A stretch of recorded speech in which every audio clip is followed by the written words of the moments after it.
Hey guys, it's Rob here. Today we cover one of the smallest locations to ever exist, Lewisville, Texas. There's more that's interesting about it than that, and to make sure there's enough to talk about, I'm adding on the Grapevine location as well to this, as it is only 13 minutes away from the Lewisville location, and therefore would pair quite nicely. I want to thank BLOXECHEESE for being the original requester of this location, and also thank CEC North Carolina for requesting it as well, and being the reason I decided to actually make this video. As usual, I've gathered information from multiple different sources, which I'll be linking in the description. I want to give a special thanks real quick to Matt the Franchise for helping out with info on this video, especially for Grapevine. Make sure to subscribe if you haven't already, as I've got a solemn, though also exciting announcement to make. Anyways, let's get into the history of Chuck E. Cheese's in Lewisville and Grapevine, Texas. The 2402 S. Simmons Freeway location opened on October 27, 1992 as a Chuck E. Cheese's Pizza, opening with a two-stage. They opened with the 1986 remodel, with a mix of elements of the Operation Thumbchuck remodel into it, specifically earlier elements. This made it one of the first stores to incorporate elements of the Operation Thumbchuck remodel in any capacity. We see one of these in a 1992 photo of the store. We see a few of these newer decor pieces at the time, being storybook posters, as they're informally called.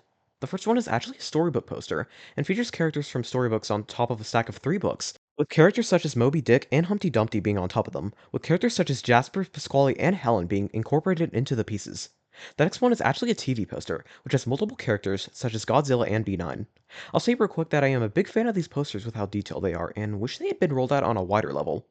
Anyways, this photo shows us the showroom, where we see their balcony seating, with the green and black booths characteristic of the Operation Thumbchuck remodel. We also see their two-stage here, which is smaller than a normal one, with Helen, Munch, Jasper, and Pasquale all closer together than usual. But Pasquale's wall was also not present here. This was likely due to the fact that this is one of the smallest Chuck E. Cheese stores to have ever existed, being around 7,000 square feet. You'll see later just how small that is.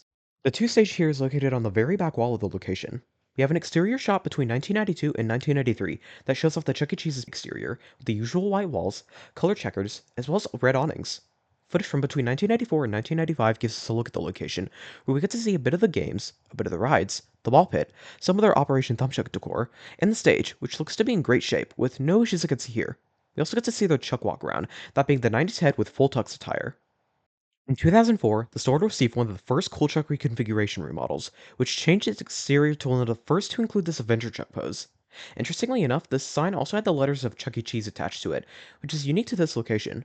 The other parts of the exterior were the usual purple and red awnings and checkers behind the logo.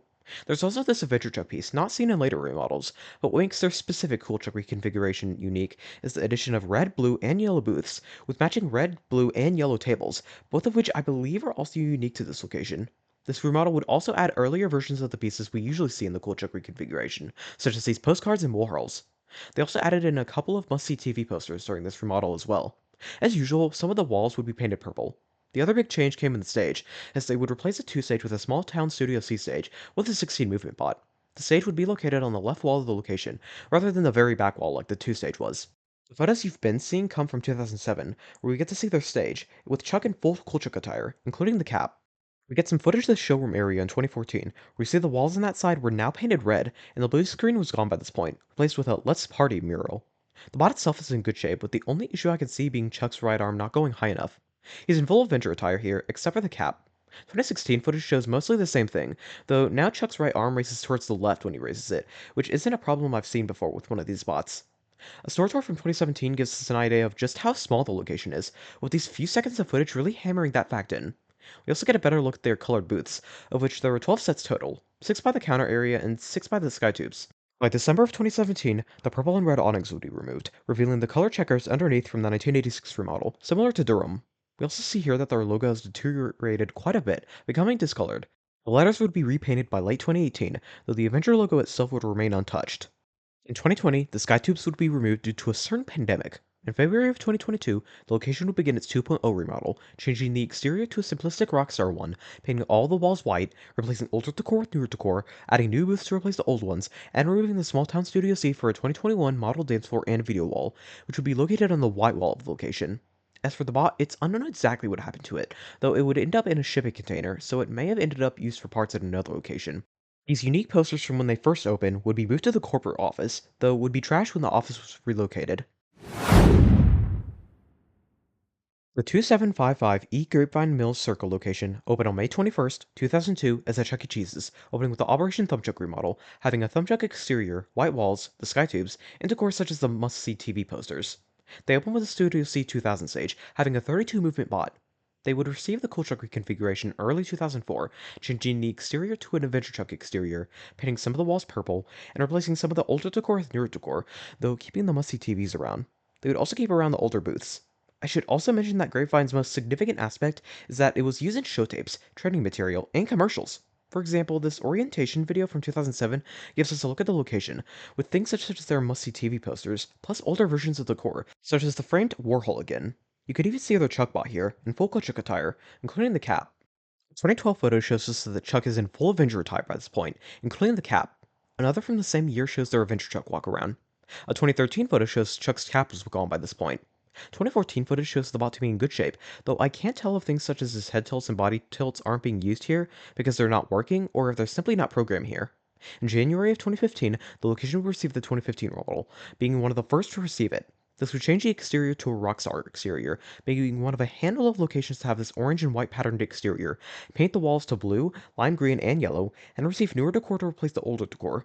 They would also receive newer booths to replace the older booths, with their booths being blue and green, which is not a booth variant I've seen before, and maybe unique. Around this time, they would also receive the Fun House, which appears to be some variant of the Skytubes, at least in concept. The images shown here are all from a 2017 store tour, where we get to see Chuck still in Avenger attire. Their blue screen was removed by this point, with nothing added into the space to replace it. More 2017 footage shows off the bot performing again, where it looks to be in good shape, with the only issue I can see here being one of his eyebrows not working. In mid-2022, due to the new Novori system being installed in stores, all Studio C locations would cease to perform, being stuck on random movements, or turned off entirely. The latest footage we have of the bot before this comes from April of 2022, where it looks to be in good shape, again with no real issues I can see here. In November of 2022, the location would begin its 2.0 remodel, changing the exterior to a simplistic Rockstar exterior, painting all of the walls white, adding newer decor to replace the older decor, and removing the Studio C 2000 stage for a 2021 model dance floor and video wall. The stage's fate is unknown, although it was likely destroyed. In conclusion, Lewisville and Grapevine were both nice to go over, especially in Lewisville's case with its unique cool chuck configuration. Even Grapevine had some interesting stuff to talk about, being used in corporate's own material like show tapes and training videos. Overall, Lewisville is a pretty cool location, and Grapevine is kind of interesting as well. Thank you guys for watching this video. I didn't expect Grapevine to have much to talk about and figured Lewisville would steal the spotlight, though I'm glad to have been surprised and see that even Grapevine had some interesting stuff to talk about. Anyways, now for the big announcement. For the first time since I started making history videos on this channel, I'll be taking a break, specifically for 1 month. That means that you probably won't be seeing any main videos on this channel during this time. I do plan on posting a couple of performances on my bots during this month, however, as those take very little time to edit together, and I've got some stuff coming up with them that I'm excited to show you guys. There won't be any history videos or any other type of videos during this time, however. I plan on still doing videos on the second channel as well, as I work on that channel at my own pace, plus they don't require much editing. There's a couple of reasons why I'm taking this break. The first is that over the holiday season, I came to realize that I didn't need to constantly be doing these history videos without any breaks, and that taking them from time to time would be a good thing for me. I also am doing it because of another likely thing that is happening, which is the ban of TikTok. See, when TikTok gets banned, so will CapCut, my current editing software, as they're both under the same company. Therefore, I'll be spending this break not only to rest from the constant video making, but also to learn new software. I'll be swapping over to DaVinci Resolve, as I've heard good things about it, including being a good alternative to CapCut. This should also mean that, over time, my editing should improve, as I believe Resolve has better editing tools than CapCut does, which is the good part in all of this for you guys. If you want to find me elsewhere, I've got a Discord server and Instagram page, both linked in the description down below, and both which I'll still be active on. That's going to do it for now, though, so God bless, and I hope you all have a blessed day.